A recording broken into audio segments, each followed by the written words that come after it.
বিহালীত উপনিৰ্বাচনক লৈ তৎপৰ বিজেপি। বিজেপিৰ যুৱ নেতা জয়ন্ত বৰাৰ শক্তিৰ প্ৰদৰ্শন।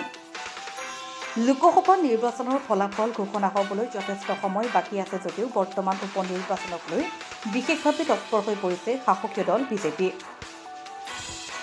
লক্ষণীয় বিষয় যে ৰাজ্যৰ আন সমষ্টিৰ লগতে ৭৭ নং বিহালী বিধানসভা সমষ্টিতো বিজেপি কৰ্মীসকল উপনিৰ্বাচনক লৈ অধিক তৎপৰ হোৱা দেখা গৈছে। এইবাৰ শোণিতপুৰ সংসদীয় সমষ্টিৰ পৰা উত্তৰ অসমৰ শক্তিশালী বিজেপি দলৰ জ্যেষ্ঠ নেতা তথা বিহালী সমষ্টিৰ বিধায়ক ৰঞ্জিত দত্তই বিজেপি দলৰ হৈ প্ৰতিদ্বন্দ্বিতা আগবঢ়াইছিল। কিন্তু বিজেপি দলৰ প্ৰাৰ্থীগৰাকীৰ তুলনাত এই প্ৰাৰ্থীসকল আছিল একেবাৰে দুৰ্বল। কাৰণ শোণিতপুৰ লোকসভা সমষ্টিতো বৰ্তমান ৯টা বিধানসভাৰ ভিতৰত ৮জনী শাসকীয় দল বিজেপি থকাৰ বিপৰীতে এটা সমষ্টিৰ বিজেপি মিত্ৰজোঁটৰ অসম গণ পৰিষদৰ দখলত আছে। যাৰ ফলত এইবাৰ শোণিতপুৰ লোকসভা সমষ্টিতো বিৰোধী দলৰ দুৰ্বল ভূমিকাৰ বিপৰীতে শাসকীয় বিজেপি দলে শক্তিশালী প্ৰাৰ্থী প্ৰক্ষেপ কৰাত বৃহৎ ভোটৰ ব্যৱধানত বিজেপি দলৰ প্ৰাৰ্থী ৰঞ্জিত দত্ত জয় হ'ব বুলি বিজেপি দলে প্ৰকাশ কৰিছে।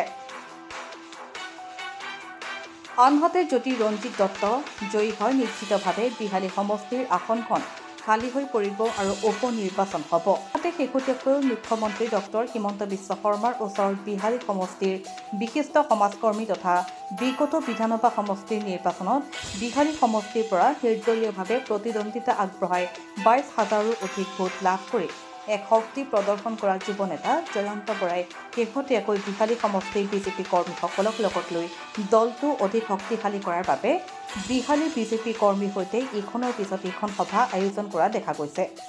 উল্লেখ্য যে যোৱা কেইবাদিন ধৰি বহুকেইখন সভা অনুষ্ঠিত কৰাৰ বিপৰীতে আজি বিহালী মণ্ডলৰ সভাপতি লাচিত বৰাৰ সভাপতিত্বত বৰালিমাৰাত আলোচনা সভা আয়োজন কৰে জয়ন্ত বৰাই।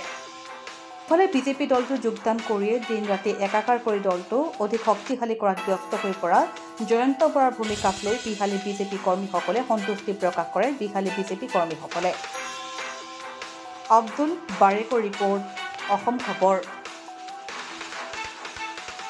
উপনিৰ্বাচনৰ ক্ষেত্ৰত ৪ জুনৰ পিছত এইটো ছবি স্পষ্ট হ'ব। কিন্তু আমি ভাৰতীয় জনতা পাৰ্টি বিহালীত যথেষ্ট শক্তিশালী হৈ আছে, অনাগত দিনতো থাকিব আৰু উপনিৰ্বাচনতো আমাৰ দলৰ প্ৰাৰ্থীয়ে জয়যুক্ত হ'ব, এইটো নিশ্চিত। বিহালী সমষ্টিৰ বিধায়কজনেই হৈ গ'ল তেজপুৰ লোকসভা সমষ্টিৰ প্ৰাৰ্থী, গতিকে নিশ্চিতভাৱে তেখেত জিকিবই আৰু তেখেত জিকাৰ পিছত উপনিৰ্বাচন হোৱাটো একেবাৰে নিশ্চিত। তো সেইকাৰণে হয়তো কুচকাৱাজ হৈছে। আজি আচলতে নিৰ্বাচনী কুচকাৱাজ নহয়। আজি মই যোৱা লোকসভা নিৰ্বাচনৰ আগত মই ভাৰতীয় জনতা পাৰ্টীত যোগদান কৰিছিলোঁ আৰু একেবাৰে ততাতৰীয়াকৈ ইলেকশ্যনটো থকাৰ কাৰণে কাৰ্যকৰ্তাসকলৰ লগত মোৰ পৰিচয় নাছিলে।